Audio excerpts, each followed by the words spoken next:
Good morning, good afternoon, good evening guys. हम लोग वापस अपनी टैक्स की दुनिया में आते हुए लास्ट डे मैंने एक वीडियो अपलोड किया था। आई होप आप लोगों ने देखा हो वोडाफोन के केस के बारे में। काफ़ी पॉपुलर केस लॉ था वो। अगर आपने नहीं देखा तो आप ये वीडियो बैक करके पहले वो वीडियो देख लीजिए, वो काफ़ी छोटा है। इससे आपकी लास्ट क्लास के कॉन्सेप्ट थोड़े क्लियर हो जाएंगे। और आज हम लोग किस लिए मिले हैं? आज हम लोग का क्लास नंबर 6 है बच्चा आप लोग के साथ। और आज हम लोग अपना फर्स्ट हेड ऑफ इनकम शुरू करेंगे, इनकम फ्रॉम हाउस प्रॉपर्टी। क्या बोला मैंने? Income from house property. तो पहले कुछ इनिशियल बातें कर लेते हैं। ये क्या बोलता है? ये बोलता है इनकम फ्रॉम हाउस प्रॉपर्टी। तो कुछ भी समझने से पहले हमें यह पता होना चाहिए कि हाउस प्रॉपर्टी क्या होता है। What is a house property? ठीक है सर, अगर एक बैरन लैंड है, ठीक है, और उस पे आप एक बिल्डिंग बना दो, ठीक है, क्या वो हाउस प्रॉपर्टी हो जाएगा? नहीं सर। अगर आप एक बैरन लैंड के ऊपर एक बिल्डिंग बनाते हो जो कि एक कमर्शियल एस्टैब्लिशमेंट है, तो वो हाउस प्रॉपर्टी नहीं होगा। लेकिन अगर वो एक रेसिडेंशियल कॉम्प्लेक्स है, then it is a house property. Means what does a residential concept mean बच्चा? रेसिडेंशियल कॉन्सेप्ट का मतलब होता है जहां लोग रहते हैं, which is used for the purpose of staying, ठीक है, ना कि for the purpose of business. ठीक है, फिर एक क्वेश्चन आता है, क्या सर एक empty barren land house property होता है? नहीं, वो प्रॉपर्टी होता है। ठीक है, देखो मैं एक अच्छे से बनाता हूं। अगर एक एम्प्टी लैंड है तो वो सिर्फ प्रॉपर्टी है। अगर मैंने एक एम्प्टी लैंड बेच दिया तो वो आ जाएगा कैपिटल गेन में।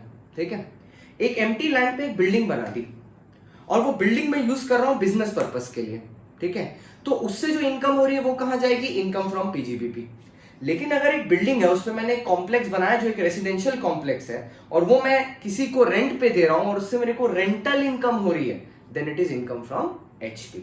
मतलब आप एक ही प्रॉपर्टी की, मतलब एक ही घर की दो टाइप की इनकम यहां पे देख रहे हैं। सपोज मेरा एक घर है, ठीक है, और मैं एक बिजनेस चालू करता हूं और मैं एम्प्लॉइज को कोलकाता के बाहर से बुलाता हूं, और उनको क्योंकि यहां पे रहने की सुविधा है नहीं, तो मैं अपना जो प्रॉपर्टी है वो उनको दे देता हूं लेट आउट पर्पस के लिए, और उनसे कुछ रेंट चार्ज करता हूं। अब यहां पे the property is being used for the purpose of business.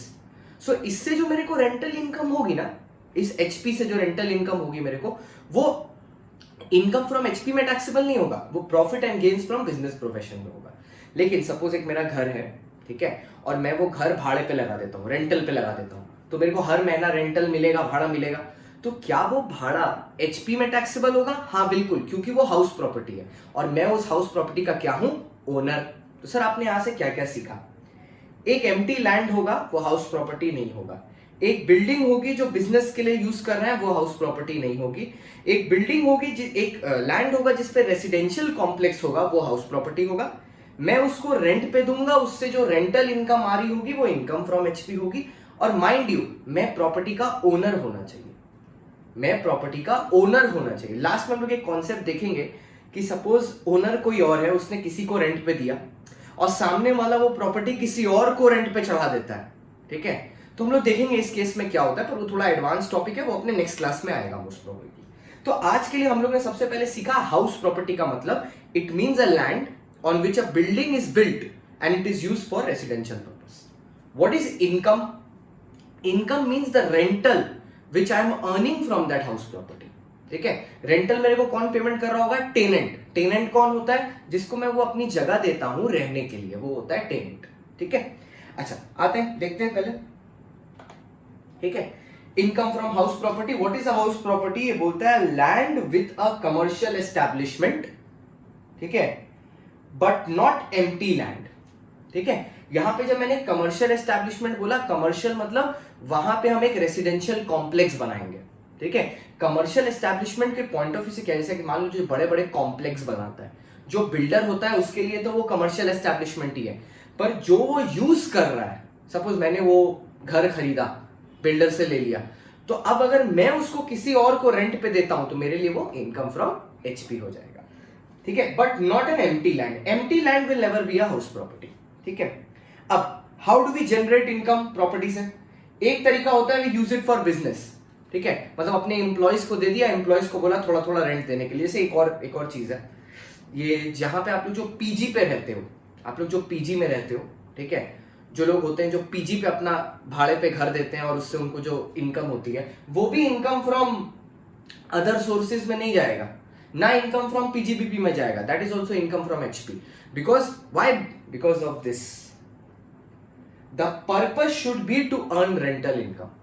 अगर आप जिस पर्पस के लिए अपना घर किसी को दे रहे हो, अगर direct interest rental income earn करना है, ठीक है, तो फिर वो हमेशा एचपी में टैक्सेबल होगा, provided you are the owner of the house property, ठीक है। लेकिन जब बिजनेस में मैं अपने एम्प्लॉइज को दे रहा हूं, मैं वो घर सिर्फ उनको इस पर्पस के लिए दिया है, क्योंकि जैसे जैसे हो सकता है कि उनके पास रहने की यहाँ पे जगह नहीं है और मेरे को उनकी सर्विसेज चाहिए, तो मैंने टाइम पीरियड के लिए घर दे दिया। ऐसे बहुत बड़ी बड़ी कंपनीज आपको होटल में स्टे देती हैं, जब आपको दूसरे स्टेट में बुलाते हैं या दूसरी सिटी में बुलाते हैं या इवन दूसरी कंट्री में भी बुलाते हैं, तो आपको सर्टेन डे का स्टे देते हैं होटल में।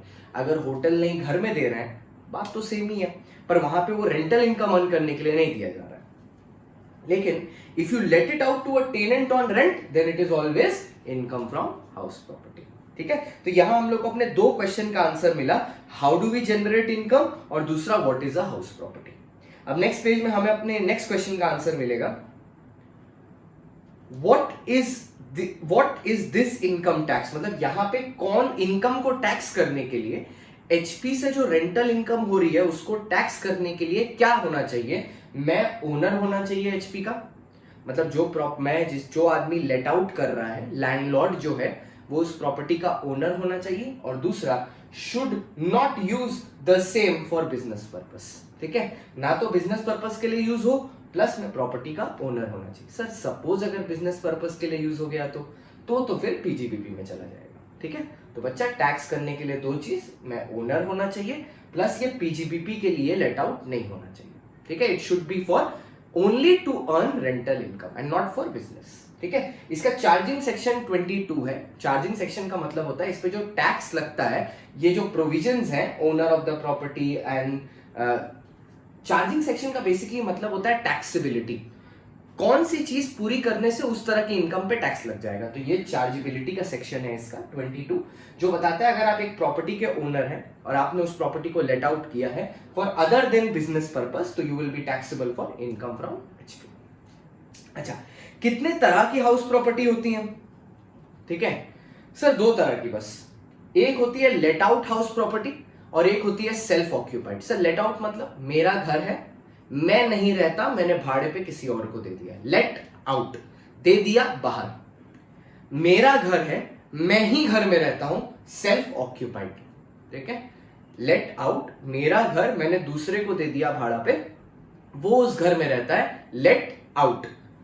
सेल्फ ऑक्यूपाइड, मेरा घर है, मैं ही रहता हूं, सेल्फ ऑक्यूपाइड, ठीक है। अच्छा, यहां पे एक अमेंडमेंट आया है, ठीक है। अच्छा, एक मिनट बाद अमेंडमेंट बोलता हूं। Let out property will always be taxable. मतलब क्या है कि जो भी आपको इनकम आप अर्न कर रहे होंगे लेट आउट प्रॉपर्टी से, वो हमेशा टैक्सेबल होगी, हमेशा टैक्सेबल होगी, ठीक है। लेकिन सेल्फ ऑक्यूपाइड हाउस प्रॉपर्टी में फिनेंस एक्ट 2019 के पहले ये अमेंडमेंट है, ये अमेंडमेंट मई 20 के लिए एप्लीकेबल था, पर टर्म हुआ नहीं, तो आपके लिए भी एप्लीकेबल हो जाएगा। मतलब ज्यादातर क्या होता है, जो एग्जाम्स होते हैं टैक्स के सब सिलेबस में जो रीसेंट अमेंडमेंट्स होते हैं उसके ऊपर क्वेश्चन पूछा जाता है। जैसे फॉर एग्जांपल जीएसटी में जो सर्कुलर्स, जो अमेंडमेंट्स लास्ट टाइम आए हैं, उससे आपको फॉलोइंग टर्म के पेपर में कम से कम 20 से 25 नंबर मिलेंगे 40 मार्क्स में हमेशा। कभी कभी तो लोग इतना डायरेक्ट करते हैं कि वही के ऊपर क्वेश्चन बना देते हैं, ठीक है। तो इसीलिए मैंने एक प्लान बनाया था, आज मैं आपके साथ डिस्कस कर रहा हूं। जीएसटी का मैं क्लासेस प्रोवाइड कर रहा हूं, ठीक है। ये गूगल ड्राइव और गूगल क्लासरूम के थ्रू क्लासेस प्रोवाइड होंगे, ठीक है। आपको सारे नोट्स, ठीक है, सारे सम्स, सारे वीडियोस 3 बार व्यू करने के लिए आपको वीडियोस मिलेंगे, ठीक है, 3 व्यूज के साथ, और आपको सारे नोट्स पीडीएफ फॉर्मेट में मिल जाएंगे। जो भी इंटरेस्टेड हो फर्दर डिटेल्स के लिए आप मेरे को या तो फोन में टेक्स्ट कर सकते हो, व्हाट्सएप कर सकते हो या ईमेल कर सकते हो। प्राइसेस की आप टेंशन मत लेना, मैंने लास्ट टाइम भी प्रॉमिस किया था, जो आपने सोचा भी नहीं होगा प्राइसेस उससे भी 10-15% डिस्काउंट पे ही होंगे, ठीक है। ये रीजनेबल है, मैं सिर्फ एक ऐसा अमाउंट रखा हूं जिससे आप इस चीज को लेने के बाद सीरियसली लेके पढ़ें, ना कि सिर्फ ऐसे कि बस ठीक है फ्री तो है, करो करो ना करो ना करो क्या फर्क पड़ता है, ठीक है, वो एटीट्यूड नहीं रखना है। 40 मार्क्स का होता है ये, क्या बोलते हैं इसके केस में, सीए के केस में, और 100 मार्क्स का एक पूरा का पूरा पेपर है सीएमए के केस में, ठीक है। और मैं जब सीएमए की बात आएगी, सीएमए की, तो मैं जीएसटी के साथ कस्टम भी कराऊंगा आपको। हम लोग जीएसटी के साथ कस्टम का भी वीडियो आपको सप्लाई करेंगे, बट वही है, आप जितना जल्दी रिप्लाई करेंगे, जितना जल्दी इंक्वायर करेंगे, उतना जल्दी मैं आपको ये चीज प्रोवाइड कर पाऊंगा, ठीक है। और क्लासेस आपको 5-5 के सेट में मिलेंगे, ठीक है, 5 क्लासेस आपको मिलेंगे, फिर 5 क्लासेस मिलेंगे, ऐसे करके होगा, ठीक है।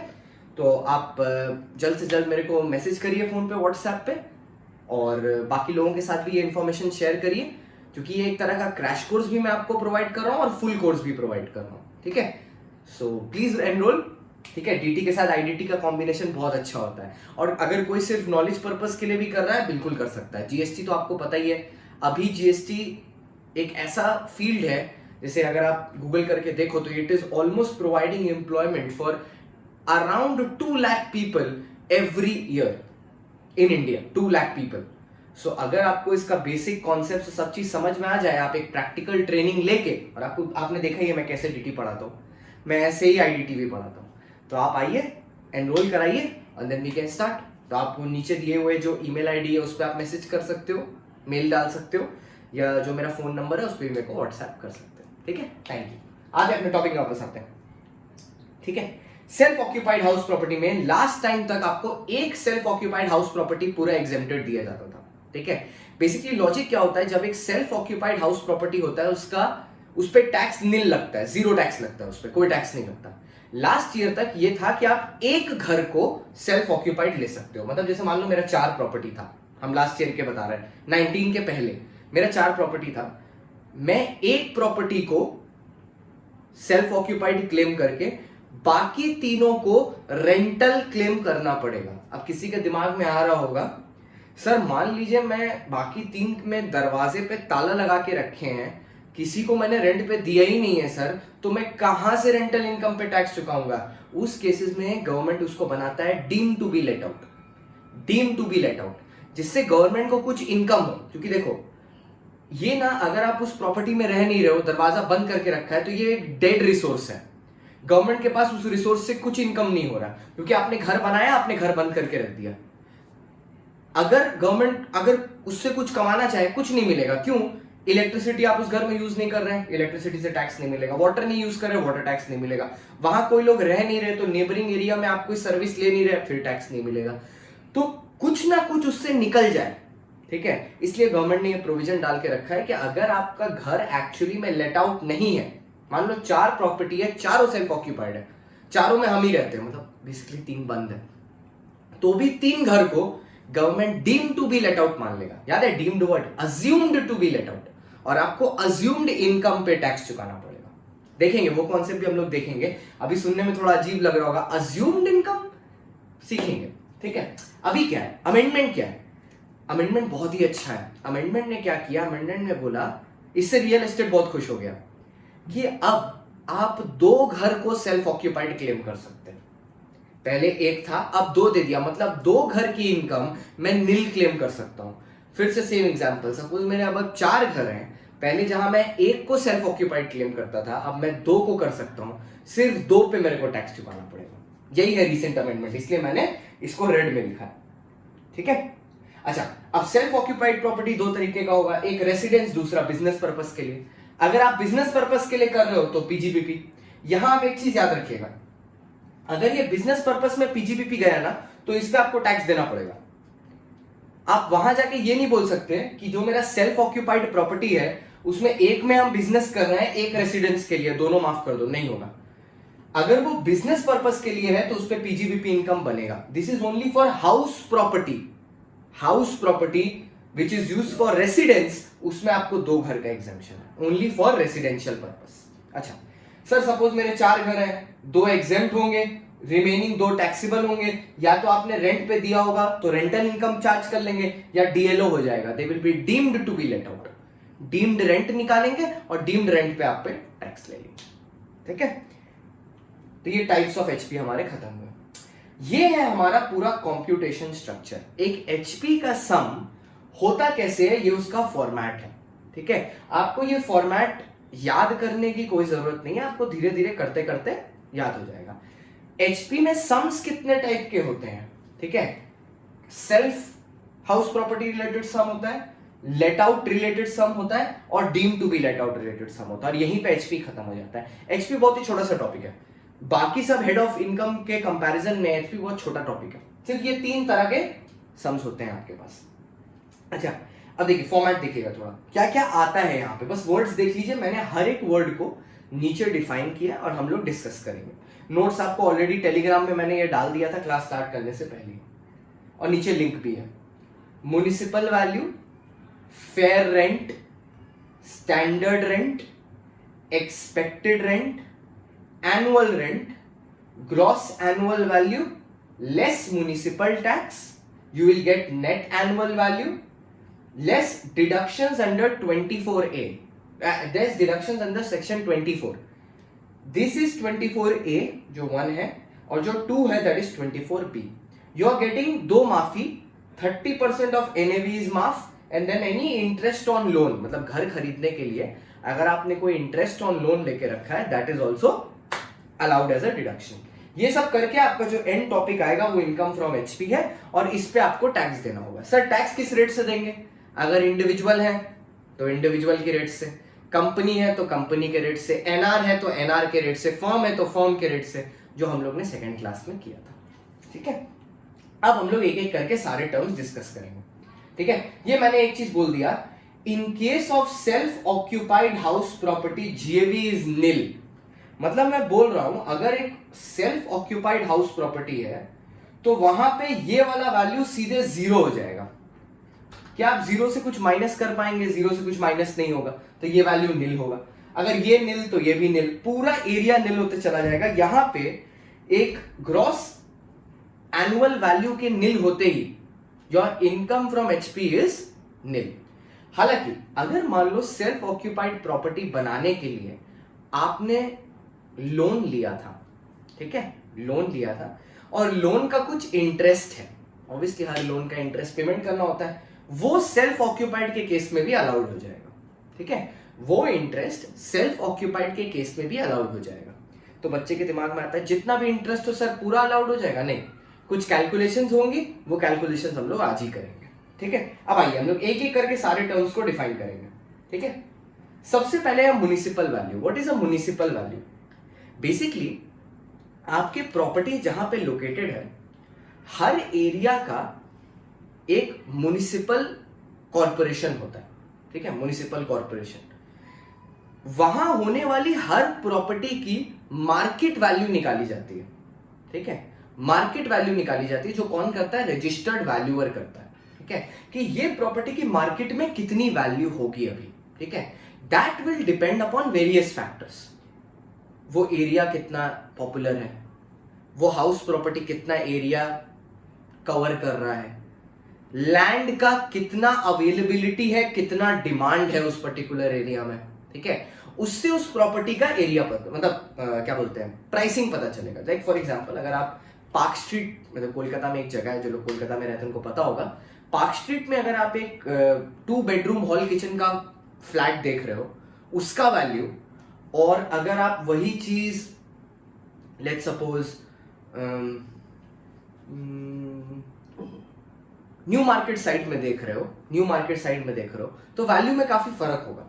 ठीक है, क्योंकि वहां का जो म्युनिसिपल वैल्यू होगा वो हायर होगा, because of the facilities they have, because of the area, the location. तो municipal value is the value of your house property as fixed by the municipal corporation. ठीक है, it is the value of your house property as fixed by the municipal corporation. देखिए, it is the value of the property as per the municipal records. ठीक है, sir what is a fair rent? अच्छा देखो, fair rent ना एक hypothetical concept है। ये fair rent का concept आता क्यों है पता है? Because we have a concept of deemed to let out. ठीक है, हम समझाते हैं कैसे। fair rent का मतलब क्या होता है? fair rent बोलता है आपकी जैसी सिमिलर प्रॉपर्टी अगर सेम लोकेलिटी में हो, ठीक है, तो उसका वैल्यू कितना होगा, उसका रेंटल कितना होगा। मतलब ये ना गवर्नमेंट का एक आइडिया लगाने का तरीका है कि एस्टिमेटेड रेंट कितना होगा, ठीक है, बस वो बात है। Estimated rent, fair means which is unbiased basically. तो अगर एक सेम तरह का प्रॉपर्टी उस सेम लोकेलिटी में हो तो उसका वैल्यू क्या होगा, that is the concept of fair rent, ठीक है। What do you mean by same तरह का प्रॉपर्टी? सर सोचिए पार्क स्ट्रीट में एक 4 BHK हॉल बाथरूम किचन है, ठीक है, और ठीक थोड़ा सा आगे जाके एक वैसा ही 4 BHK हॉल एकदम प्रॉपर है, तो दोनों का वैल्यू ऑलमोस्ट सिमिलर होगा because they are in the same locality, ठीक है, plus the composition of the house property is same. तो इसको बोलते हैं ना कॉन्सेप्ट ऑफ फेयर रेंट, ठीक है। ये बेसिकली क्या है, जस्टिफाई करने के लिए आता है। जैसे मान लो अगर एक टेनेंट वो वाले पार्क स्ट्रीट में रह रहा है, मेरे को दिक्कत हो रही है कि गवर्नमेंट को दिक्कत हो रही है कि ये पर्टिकुलर आदमी ने बोला है ये रेंटल लेता है 10,000 रुपया, ठीक है, लेकिन हमें लगता है कि उस एरिया का रेंटल 10 से ज्यादा होना चाहिए। तो हम लोग क्या इंक्वायर कर सकते हैं कि वो दूसरे वाले हाउस प्रॉपर्टी जो इससे सिमिलर है, ठीक है, उसका रेंट कितना है, सपोज 20,000 है, तो प्लस माइनस एडजस्टमेंट करके जो वहां फैसिलिटी है यहां नहीं है, मान लो वहां स्विमिंग पूल है यहां नहीं है, तो ऑब्वियसली थोड़ा कम होगा, एडजस्टमेंट करके यहां का रेंट निकाल सकते हैं। तो fair rent is the rent of a property which is similar and in the same locality, similar and the same locality. देखो क्या बोलता है, it is the rent of the similar property in the same locality, similar property same locality में। फिर एक आता है standard rent, ठीक है। देखो standard rent is fixed by the municipal corporation, it is the maximum rent a owner can charge from a tenant and it will differ from place to place. It is the maximum rent the owner can charge from the tenant as per the rent control act. इससे ज्यादा rent आप नहीं ले सकते उस area का, ठीक है, क्योंकि आप एक्स्ट्रावेगेंट रेंट नहीं चार्ज कर सकते, ठीक है। सपोज अगर कोई बोलता है मेरे को 5 लाख रुपए चाहिए एक महीने का और प्रॉपर्टी है तुपसिया में, नहीं हो सकता, ठीक है। तो that standard rent is the rent which is fixed by the government, maximum rent, that's for the rent control act. अब चलो ऐसा भी एक एक्ट है, हाँ है, ठीक है। तो क्या बोलता है, it is the maximum rent that can be charged from the tenant, ठीक है। अब थोड़ा सा नंबरिंग में ऊपर नीचे हो गया लिखने में। अब एक कॉन्सेप्ट आता है एक्सपेक्टेड रेंट का, ठीक है। एक्सपेक्टेड रेंट होता क्या है, ये बोलता है expected rent is higher of, expected rent is higher of, क्या चीज का higher of, expected rent is higher of 2 things. 1, municipal value or fair rent. It's higher of municipal value or fair rent, but does not exceed, क्या बोला, but does not exceed standard rent. क्या बोला, but does not exceed standard rent. फिर से एक बार देख लीजिए screen की तरफ, expected rent is higher of municipal value or fair rent but shall not exceed standard rent.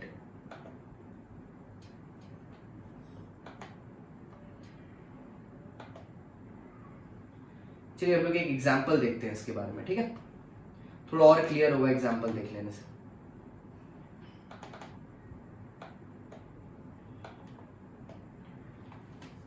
ठीक है, तो एग्जांपल देखते हैं हम लोग, क्या बोल रहा है, बोल रहा है म्युनिसिपल वैल्यू है 50, municipal value 50, fair rent 55, standard rent 54। इन दोनों में से हायर कौन सा है, 55 और 50 में, obviously 55 higher of the two. इन दोनों में हायर इज 55, लेकिन क्या 55 इज मोर देन 52? यस, हम लोग ने क्या पढ़ा, higher of the two but should not cross standard rent. अगर क्रॉस करता है स्टैंडर्ड रेंट को तो फिर क्या हो जाएगा, expected rent which will be equal to standard rent. देखिए 54। नेक्स्ट एग्जांपल, म्युनिसिपल वैल्यू 60, इसको छुपा देते हैं, म्युनिसिपल वैल्यू 60, फेयर रेंट 50, दोनों में से हायर 60, लेकिन स्टैंडर्ड रेंट 75 है। अब कुछ बच्चों के दिमाग में आ रहा होगा 75 हो जाएगा, नहीं, मैंने बोला था higher of the two but does not exceed standard rent. तो क्या 60 और 58 में से हायर जो 60 है वो 75 से ज्यादा है बच्चों? नहीं है, तो द आंसर इज 60। ठीक है, इससे ज्यादा नहीं होना चाहिए, ये नहीं कि ये ज्यादा है तो इसी को ले लेंगे। Higher of the two should not cross standard rent, standard rent के बाहर नहीं जाना चाहिए। मैक्सिमम इक्वल हो सकता है, लेस होगा तो भी चलेगा, ज्यादा नहीं हो सकता। 70 80 में हाईएस्ट 80, लेकिन 80 क्या 50 से ज्यादा है? हाँ, तो क्या आंसर होगा? 50। सिंपल। नीचे वाला भी है क्या? चलो यहां तक छुपा देता हूं मैं, हम लोग इतने ही डिस्कस करते हैं। यहाँ पे एक्सपेक्टेड रेंट दिया नहीं है, यही तक डिस्कस करते हैं। चलो ऊपर कर देता हूं, ठीक है। आप लोग एक्सपेक्टेड मत देखना, ठीक है, बिना देखे आंसर बताते हैं। म्युनिसिपल वैल्यू 50 है, फेयर रेंट 52 है, दोनों में से हाईएस्ट 52, स्टैंडर्ड रेंट कितना है? 58, लेकिन एक्सपेक्टेड कितना होगा? 52। देखते हैं एक्सपेक्टेड कितना है? 52। ये आपको मिल जाएगा, ये मैं क्लास के बाद आपके ग्रुप में शेयर कर दूंगा, आप टेंशन मत लीजिए, क्लास के बाद मैं आपके ग्रुप में शेयर कर दूंगा ये। उसके बाद next, gross municipal value 55, fair rent 57, दोनों में हाईएस्ट 57, लेकिन क्या 57 54 से ज्यादा है? हाँ, तो आंसर क्या होगा? 54। सेम हियर, 60 68 में हाईएस्ट 68, पर क्या 68 50 से ज्यादा है? हाँ, तो आंसर क्या होगा? 50। अब बाकी दोनों आप कर लीजिएगा। आइए हम लोग अपने कॉन्सेप्ट में वापस चलते हैं। अच्छा, एज पर द फॉर्मेट हमारे एक्सपेक्टेड रेंट के बाद हमारा क्या आता है? हमारा आता है एनुअल रेंट रिसीवेबल। अब यहां पे ना आप इंग्लिश पे थोड़ा ध्यान दीजिएगा। जब मैंने बोला annual rent receivable, it means the rent which I am about to receive from the tenant. जो मेरे और टेनेंट के बीच में रेंट अग्रीड है, that is known as actual rent receivable. Receivable मतलब जो मैं सोच रहा हूं मुझे मिलेगा, ठीक है। पर दो ऐसे कारण हैं जिसकी वजह से जो मैं सोच रहा हूं और जो मेरे को एक्चुअली में मिला उसमें डिफरेंस हो सकता है। दो ऐसे कारण हैं। हमने बोला सर क्या ये रीजंस हैं जिनकी वजह से ये हो सकता है? ठीक है, पहला रीजन हो सकता है कि कोई मंथ का रेंट टेनेंट ने दिया ही ना हो, रेंट दिया ही ना हो और घर छोड़ के भाग गया, या घर में है फिर भी उस साल रेंट नहीं दिया, बोला अगली बार दे देंगे, अभी पैसा नहीं है। जैसे कोविड के टाइम में बहुत ऐसी जगह होंगे, बहुत ऐसे लैंडलॉर्ड होंगे अच्छे किस्म के लोग जिन्होंने रेंट माफ किया होगा, ठीक है। बहुत लोग ऐसे होंगे जिन्हों को घर खाली करना पड़ा होगा क्योंकि उनके पास रेंट होगा नहीं, ठीक है। बहुत सारे सर्कमस्टेंसेस, डिफरेंट तरह के पीपल लोग हैं। हालांकि इस सिचुएशन में मैं प्लीड करूंगा सबसे, जो भी ये वीडियो देख रहा है, अगर आपको किसी से पैसा लेना है और अगर वो आदमी का भी स्थिति ठीक नहीं है तो अभी फिलहाल के लिए आप किसी को परेशान मत करिए, ठीक है। पैसे से पैसा इतना बड़ा नहीं होता जितनी इंसानियत होती है, आप थोड़ा इंसान भी बनिए, ठीक है। आइए, तो वैकेंसी है सर वैकेंसी मतलब जब मेरे घर पे कोई आदमी है नहीं। अनरियलाइज्ड रेंट का मतलब होता है, जो आप देख रहे हैं पीछे, अनरियलाइज्ड रेंट का मतलब होता है जो रेंट मैं ले नहीं पाया, क्यों? टेनेंट ने दिया नहीं। फिर यहां पे कॉन्सेप्ट आता है वैकेंसी का, ठीक है, कि मान लो एक साल के अंदर 2 3 4 महीना 5 महीना कितने भी टाइम पीरियड के लिए वो आदमी घर छोड़ के चला गया, ठीक है। तो जो पीरियड में वो घर छोड़ के गया वो पीरियड का रेंटल तो देगा नहीं, ठीक है। और जब वापस आता है तो फिर से रेंट देना शुरू कर देता है। लाइक फॉर एग्जांपल, मैंने अपना घर दिया एक आदमी को रेंट पे, तो अप्रैल में मैंने उसको रेंट पे दिया, जुलाई अगस्त वो अपने गांव चला गया, वापस विलेज चला गया, तो 2 महीने का रेंट उसने नहीं दिया, ठीक है। फिर जब वो वापस आया, ठीक है, तो अगस्त सितंबर अक्टूबर नवंबर वो रहा, दिसंबर भी रहा। उसके बाद उसने मेरे को जनवरी फरवरी का रेंट नहीं दिया, बोला सर मैं अगले साल दे दूंगा, अभी मेरे पास पैसे नहीं है। तो यहां पे 2 मंथ वैकेंसी हुआ जहां पे वो रहा ही नहीं और उसका रेंट वो देगा भी नहीं और मेरे को मिलने का कोई हक भी नहीं है। इसीलिए गवर्नमेंट भी 2 महीने का रेंट माफ कर देता है। और दूसरा है अनरियलाइज्ड रेंट, इसको भी गवर्नमेंट माफ कर देता है, ठीक है, 2 महीने का रेंट। ये अनरियलाइज्ड रेंट को गवर्नमेंट टैक्स कब करता है? अगर मेरे को फ्यूचर में जाके वो 2 महीने का रेंट वो वापस दे दिया, ठीक है, तो गवर्नमेंट उसको पूरा का पूरा टैक्सेबल कर देगा, ठीक है, 30% का डिडक्शन देके हमको, 30% का डिडक्शन देके। अब आपके दिमाग में आ रहा होगा क्यों 30% का डिडक्शन देगा? आपको एनएवी पे 30% माफ किया, ये जो रेंट आपका अनरियलाइज्ड रहा उस पे तो आपने टैक्स दिया नहीं, तो जिस साल में दोगे उस साल तो 30% माफ मिलना चाहिए, तो सीधा 30% माफ हो जाएगा। हम मैथ से समझा देता है, ठीक है, रुकिए। तो रिसीवेबल का मतलब जो मेरी सोच है, मैंने सोचा था कि मेरे को 9,000 रुपया पर मंथ रेंट है, तो 12 महीना का रेंट मिलेगा 1,800, 1,08,000। पर 2 महीना वेकेंसी हो गया, वो 2 महीने के लिए गांव चला गया, 2 महीना उसने रेंट नहीं दिया मेरे को, तो 18,000 रुपीज वैकेंसी। अब 3 मंथ्स का वो रेंट मेरे को दिया ही नहीं, जनवरी फरवरी मार्च का। बोला सर अगले महीना देंगे या अगले साल दे देंगे। हर महीना यही बोलता था, अगले महीना दे दूंगा, अगले महीना दे दूंगा, जैसा मूवीज वगैरह में नहीं देखते वैसे। तो 3 मंथ्स के लिए डिले हो गया। तो अब मेरे को नेट में रेंट रियलाइज कितना हुआ है? 63। अब इसको आप क्या बुलाओगे? Annual rent received. तो ये रिसीवेबल और रिसीव्ड वाला लॉजिक आएगा कब? Whenever there is any unrealised rent और vacancy. If there is no unrealised rent और vacancy, receivable and received is the same thing. ठीक है, तो अगर आप सम पढ़ते समय आपको, हम लोग न्यूमेरिकल्स करेंगे, देखेंगे कहीं पे वैकेंसी दिखा या अनरियलाइज्ड रेंट दिखा, तो हम लोग को टर्मिनोलॉजी क्या यूज करना है? एनुअल रेंट रिसीवेबल बच्चा, लेस ये दोनों, एनुअल रेंट रिसीव्ड। ठीक है, ये सोच है, ये सच है। ठीक है, अब एक एडवांस बात, ये मान लो 2 साल बाद मेरे को वापस मिला, ये कभी नहीं मिलेगा, क्योंकि ये मिलने का लॉजिक ही नहीं है ना, वो रहा नहीं तो रेंट देगा क्यों? तो ये तो कभी आएगा ही नहीं वापस। ये मान लो मेरे को 2 साल बाद मिला, ठीक है, तो 2 साल बाद मेरे को 27,000 रुपीज मिला। That 27,000 rupees will be fully taxable after 30% deduction. तो 27,000 का 30% हम लोग हटा देंगे उससे, और उसके बाद हमें पूरा का पूरा डिडक्शन मिल जाएगा। ठीक है, मतलब सॉरी 27,000 से हम लोग को 30% डिडक्शन मिल जाएगा, और बाकी रिमेनिंग पूरा का पूरा टैक्सेबल हो जाएगा। ठीक है, एकदम सिंपल सी चीज है वो। हालांकि ये वाली चीज हम लोग बाद में फिर डिस्कस करेंगे, अभी जस्ट मैंने आपको दिखा दिया कि रिसीवेबल का क्या मतलब होता है और रिसीव्ड का क्या मतलब होता है। रिसीवेबल जो मेरी सोच है, ये मुझे मिलेगा, और रिसीव जो मेरे को एक्चुअली में मिला। ठीक है, आगे आते हैं। ठीक है, क्या बोलता है? Expected rent is higher of, ये हम लोग डिस्कस कर चुके हैं अभी। ठीक है, नेक्स्ट हमारा आता है ग्रॉस एनुअल वैल्यू। एकदम सिंपल है, gross annual value will be higher of 2 things, expected rent, expected rent और एनुअल रेंट रिसीव्ड और रिसीवेबल। एनुअल रेंट रिसीव्ड और रिसीवेबल, जो सभी चीज है, रिसीव्ड भी है या रिसीवेबल, इसीलिए मैंने लिख दिया as the case may be. अब हम लोग एक बार ना जहां फॉर्मेट था वहां जाके देखते हैं, थोड़ा सा रिफ्रेश होगा।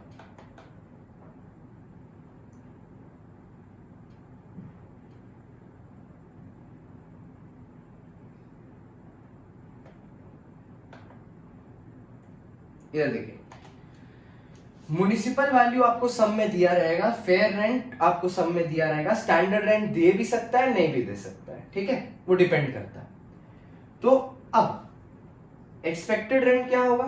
Higher of municipal value and fair rent but does not exceed standard rent.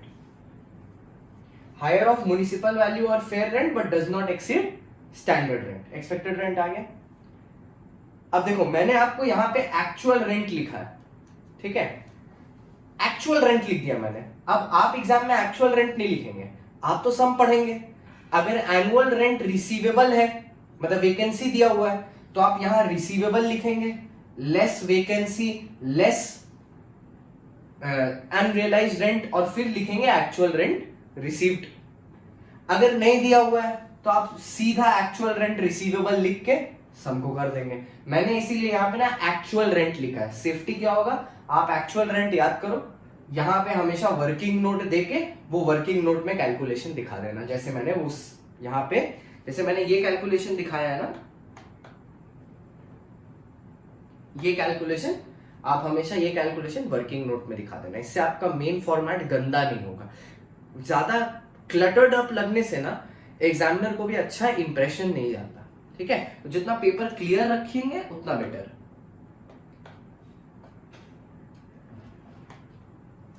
ठीक है, अच्छा, ग्रॉस एनुअल वैल्यू क्या होता है? Higher of actual rent and expected rent. तो एक्चुअल और एक्सपेक्टेड में जो हायर होगा वो ग्रॉस। देखो कितना बढ़िया बना। इन दोनों में जो हायर, इसके लिमिट के अंदर वो ये, इन दोनों में जो हायर वो ये।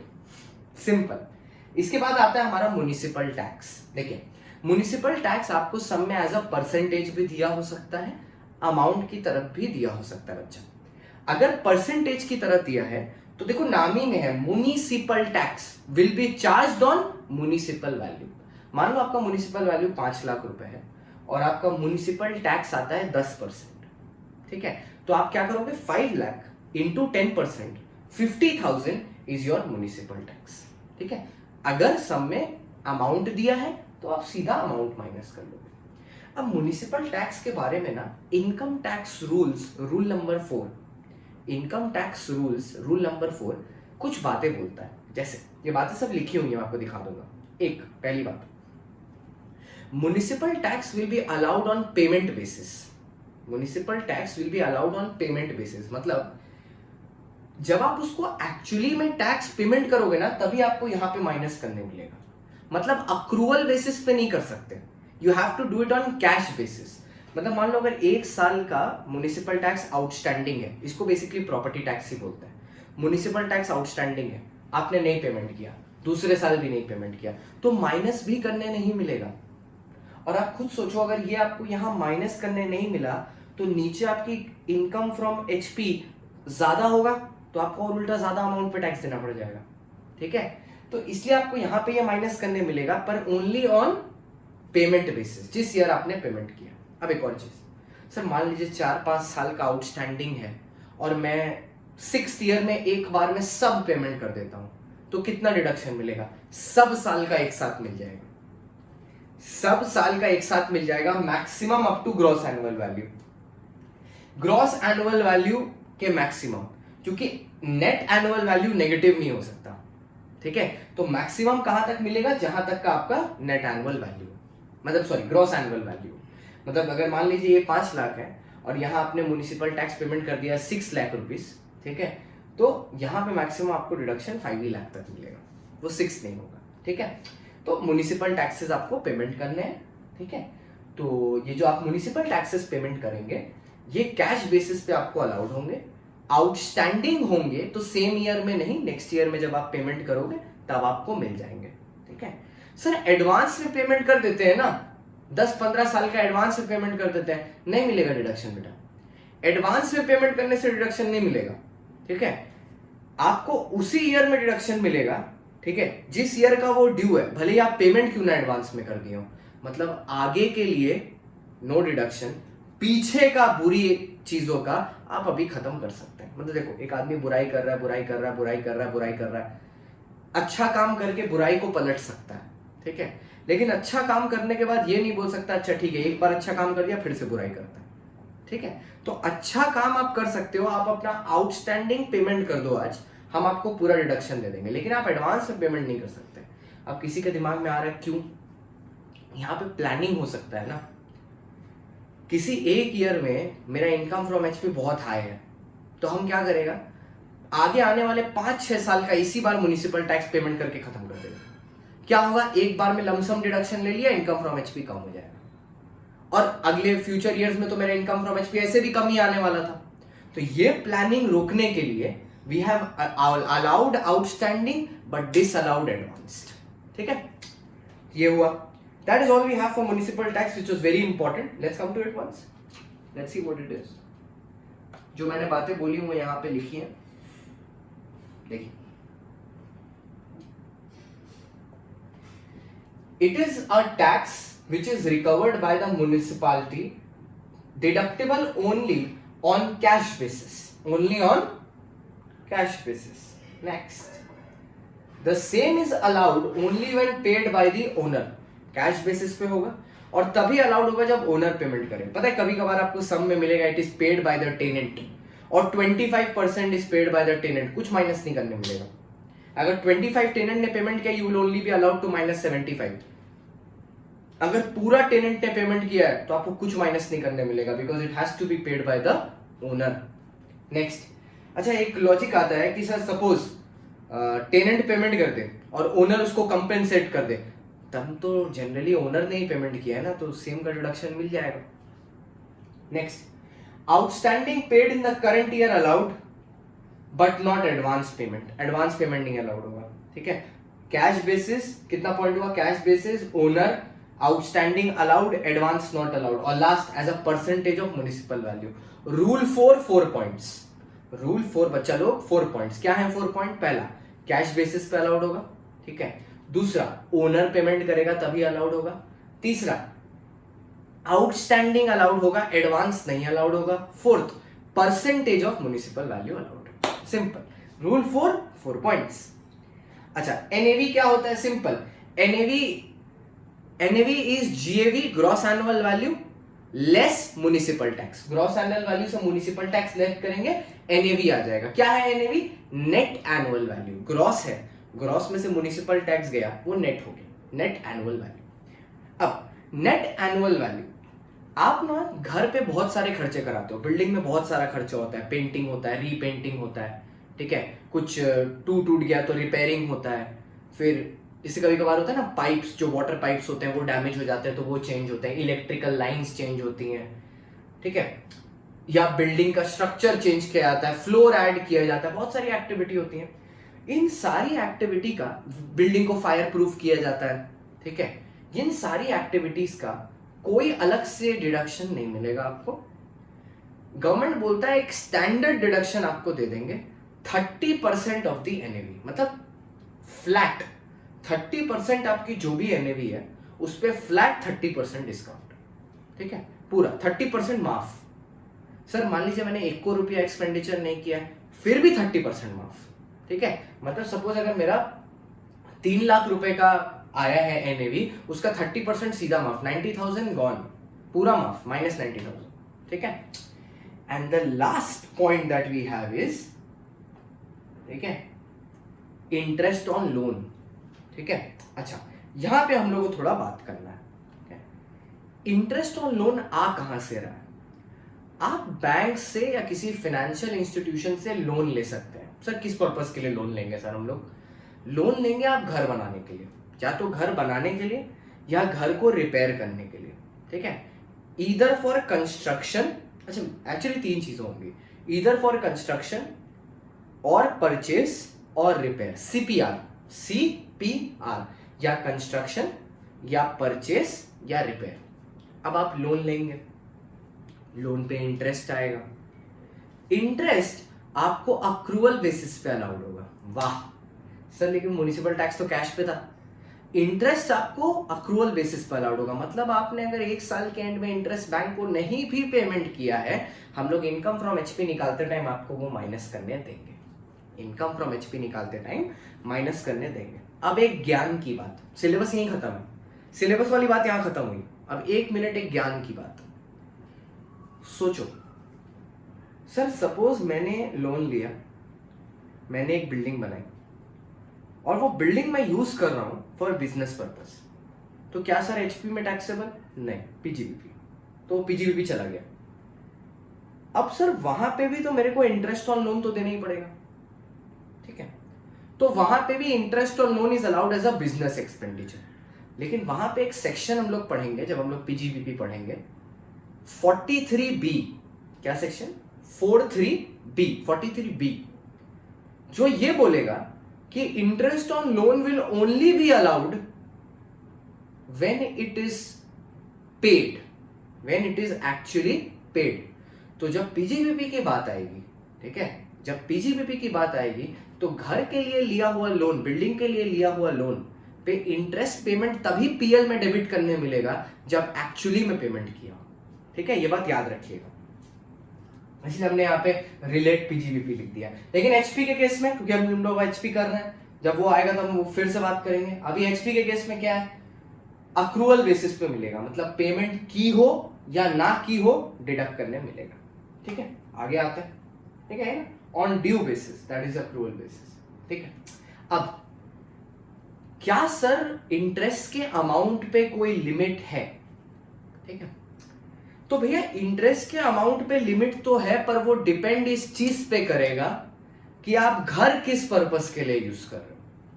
मैंने क्या बोला, इंटरेस्ट के अमाउंट पे लिमिट तो है, पर वो डिपेंड करेगा कि आप उस घर को या बिल्डिंग को किस पर्पस के लिए यूज कर रहे हो।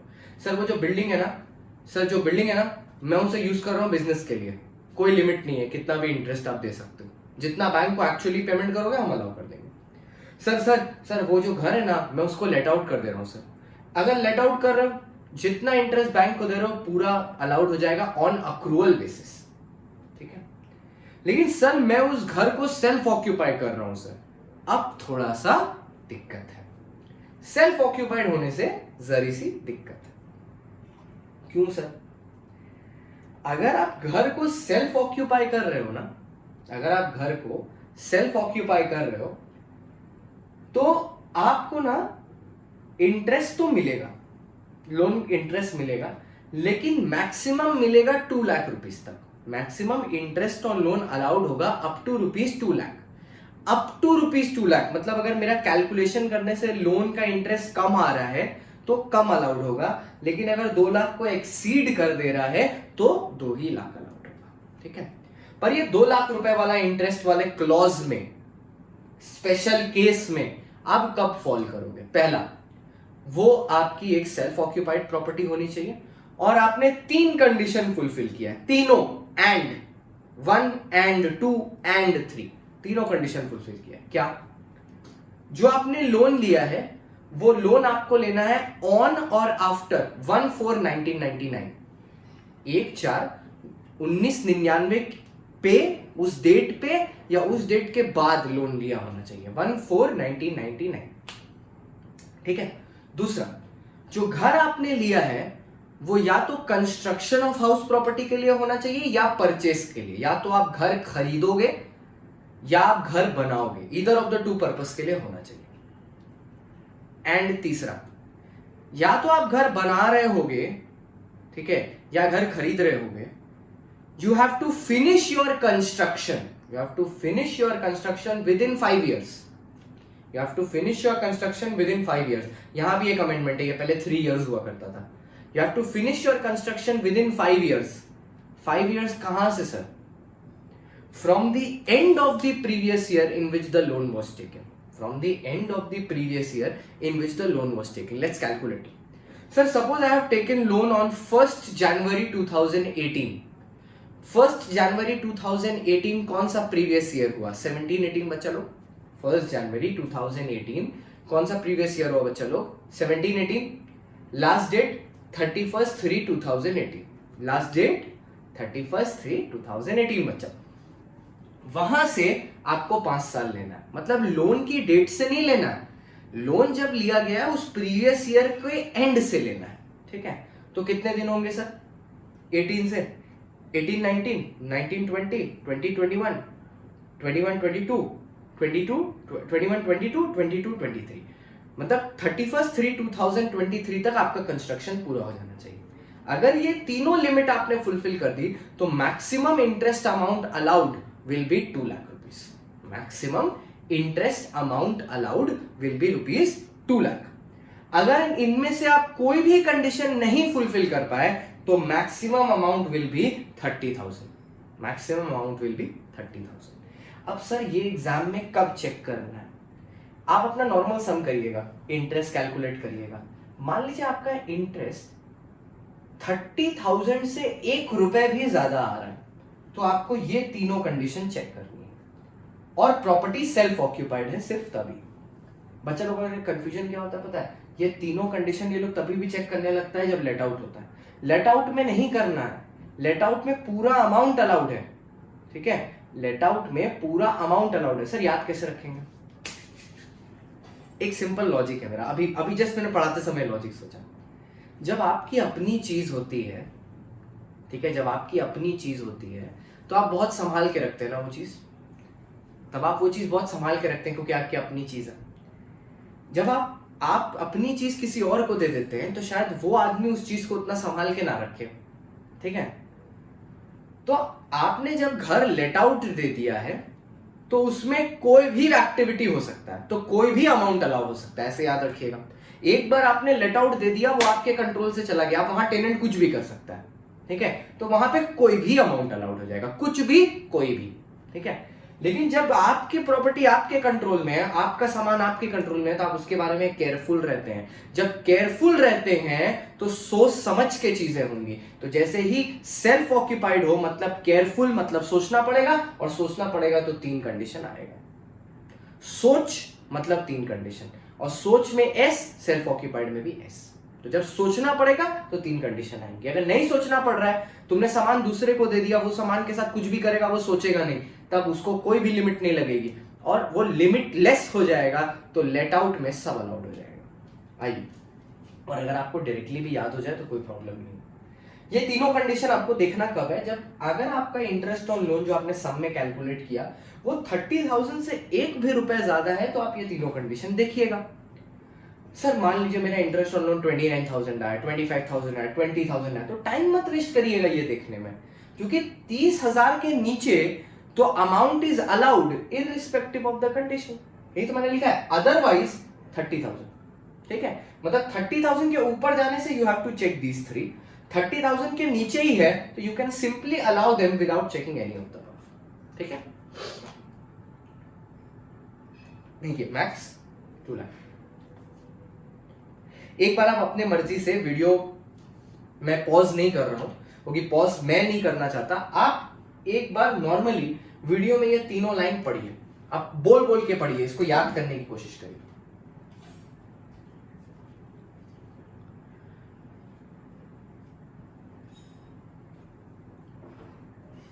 क्या बोल रहा है, loan taken after 1/4/1999, loan for construction of HP, वहां पे परचेज भी होगा, कंस्ट्रक्शन के साथ आप और परचेज भी लिख लीजिएगा।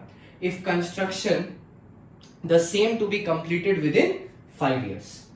ठीक है, विद इन 5 years। तो अगर तीनों कंडीशन फुलफिल्ड है, एंड है तीनों के बीच में, अगर तीनों फुलफिल्ड है, अगर आपको ये नहीं याद रहने वाला कि एंड है, आप एक काम करिएगा, यहां पे एक प्लस साइन लगा लीजिए।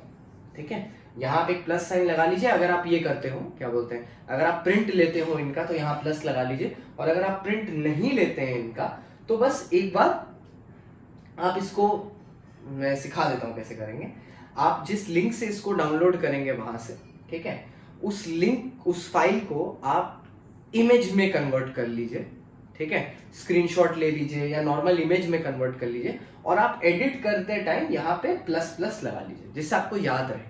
और अगर आपको ऐसे ही याद रहने वाला है तो फिर क्या बात, लेकिन हम लोग इतने सम्स करेंगे कि आपको ये याद हो जाएगा। ठीक है, ये बड़ा अच्छा चीज है। एक चीज क्या बोला, फ्रेश लोन टेकन टू पे द प्रीवियस लोन। अगर आपने एक फ्रेश लोन लिया है पुराने वाले लोन को रीपे करने के लिए, मान लो तुमने पुराना लोन लिया था 15 लाख रुपए, ठीक है, उसको रीपे करने के लिए आपने दूसरा लोन लिया, तो अब तो उस पर भी इंटरेस्ट आ जाएगा। ठीक है, उस पे भी इंटरेस्ट, तो अब उस फ्रेश लोन का इंटरेस्ट अलाउड हो जाएगा। पुराना वाला लोन तो चुकता हो गया, लेकिन एक कॉन्सेप्ट आता है इसमें कि सर मान लीजिए मैंने घर के रिपेयर के लिए लोन लिया है, तो अलाउड होगा? बिल्कुल एकदम अलाउड होगा।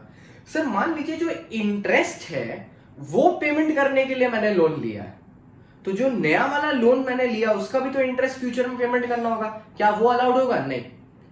तो याद क्या रखना है, if the principal amount is repaid with a fresh loan, interest on fresh loan allowed.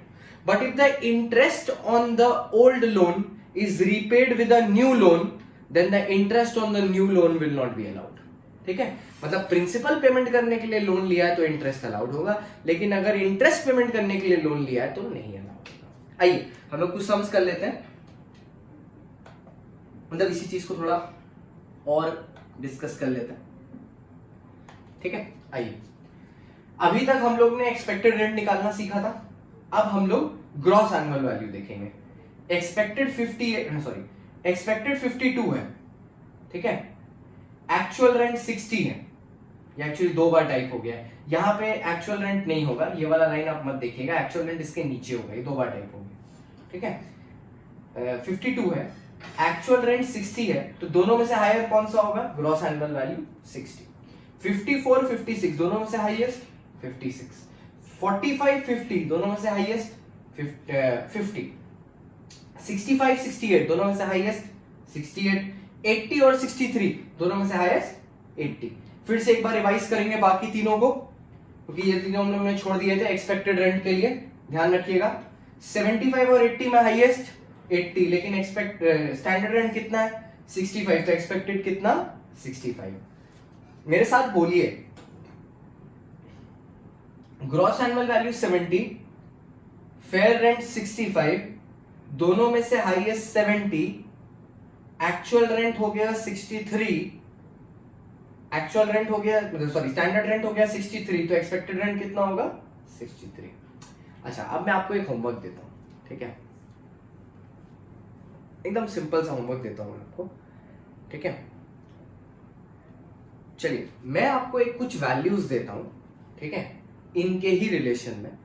आप खाली मेरे को इतना बताना, ठीक है, नेक्स्ट क्लास में नीचे या तो कमेंट में लिख देना, हम चेक कर लेंगे, या टेलीग्राम में लिख देना, या मैसेज ही कर देना मेरे को व्हाट्सएप में, ठीक है। 2-4 बच्चों ने मेरे को लास्ट वीडियो देख के लिखा कि सर प्लानिंग है, किसी ने लिखा अवॉइडेंस है, मेरे को अच्छा लगा। ऐसे आप फीडबैक देते रहेंगे ना तो मेरे को भी पता रहेगा कि आपका इंटरेस्ट कहाँ है और आपको क्या चीज समझ में आ रहा है, क्या चीज नहीं समझ में आ रहा है, ठीक है। चलिए मैं इसको वर्ड में खोलता हूं, फिर मैं आपके लिए एक सम्स बनाता हूं इससे।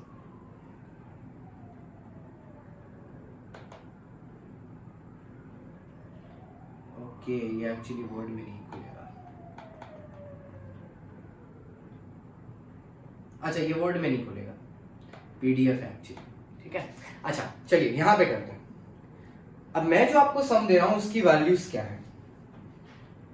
म्युनिसिपल वैल्यू में आप लिख लो, सुनिएगा ध्यान से, म्युनिसिपल वैल्यू में आप लिख लो 80, म्युनिसिपल वैल्यू 80। फेयर रेंट है 85, ठीक है, फेयर रेंट है 85 और स्टैंडर्ड रेंट है 0।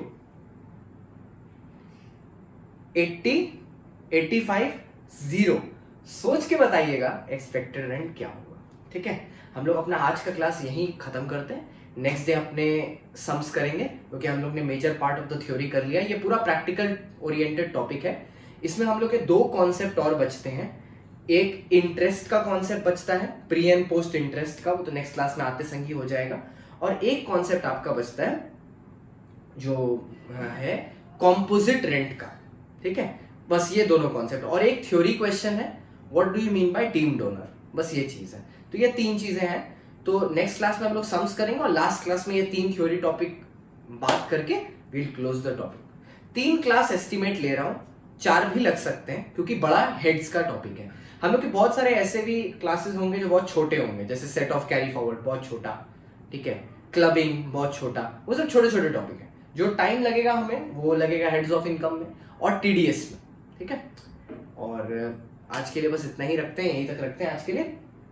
मैं लास्ट में बस आपको यही बोलना चाहूंगा कि वीडियो देखते रहिए और खुश रहिए, एंजॉय करिए।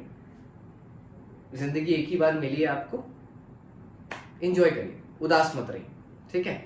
अगर कुछ प्रॉब्लम चल रहा है, कुछ है, कोरोना है सर, ठीक नहीं हो रहा, कोविड परेशान कर रहा है, घर में इन्वायरमेंट ठीक नहीं है, आप क्या कर सकते हैं? पॉजिटिव रहने की कोशिश करिए। ये सारी चीज़ों को आप कंट्रोल नहीं कर सकते।